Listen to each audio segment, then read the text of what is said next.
మీకు తెలుసా ఈ విషయం? బైబిల్ చదవకుండా ఏ ఒక్కరూ ప్రశాంతంగా జీవించలేరు. ప్రతి దినం క్రమం తప్పకుండా బైబిల్ చదవకుండా ఏ ఒక్కరూ సంతోషంగా జీవించలేరు, సమాధానంగా జీవించలేరు. ప్రతి దినం క్రమం తప్పకుండా బైబిల్ చదవకపోతే కుటుంబంలో శాంతి సమాధానము ఉండదు. ప్రతిదినం క్రమం తప్పకుండా బైబిల్ చదవకపోతే కుటుంబంలో గొడవలు, మనస్పర్ధల్లో కొట్టుకుని చచ్చిపోయే వాతావరణాలు నెలకొల్పుతాయి. ప్రతిదినం బైబిల్ క్రమం తప్పకుండా చదవకపోతే నువ్వు అనుకున్న కోరికలో దేవుడు తీర్చడం కష్టం. ప్రతిదినం క్రమం తప్పకుండా బైబిల్ చదవకపోతే ప్రస్తుతం నీవు కలిగి ఉన్న ఆ యొక్క సమస్య, ఆ యొక్క రోగం నీ నుంచి దూరం కావడం కష్టం. ప్రతిదినం క్రమం తప్పకుండా బైబిల్ చదవకపోతే నీవు ఎంత డబ్బు సంపాదించినా కానీ అది వ్యర్థమే.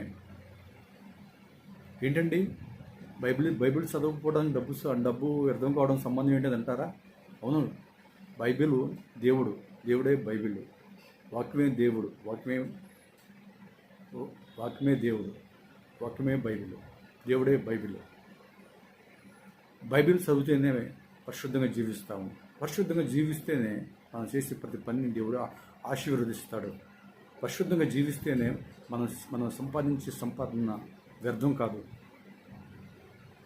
మన కష్టానికి ప్రతిఫలం దేవుడు ఇస్తాడు. పరిశుద్ధంగా మన దేవుడు పరిశుద్ధుడు, మనం కూడా పరిశుద్ధంగా జీవించాలి. పనికి మళ్ళీ వేషాలు వేయకూడదు, అడ్డగోలు తిరగకూడదు, నోటుకొచ్చిన మాట్లాడకూడదు, ఏం చూడాలనిపించిందల్లా చూడకూడదు, పాపిష్టి దృశ్యాలను, పాపిష్టి మాటలు వినకూడని మాటలు వినకూడదు. క్రమం తప్పకుండా బైబిల్ చదవకపోతే నీవు పరిశుద్ధంగా జీవించలేవు. క్రమం తప్పకుండా బైబిల్ చదవకపోతే నువ్వు పరిశుద్ధంగా జీవించకపోతే నువ్వు చేస్తున్న పనులను దేవుడు ఎలా దీవిస్తాడు? నీ ఆర్థిక ఇబ్బందుల నుంచి నిన్ను ఎలా బయటపడేస్తాడు? నీవు కలిగి ఉన్న అప్పుల ఊబి నుంచి దేవుడు నిన్ను ఎలా బయటపడేస్తాడు? ఆర్థిక సమస్యలు అనేకమైన కష్టాలు, నష్టాలు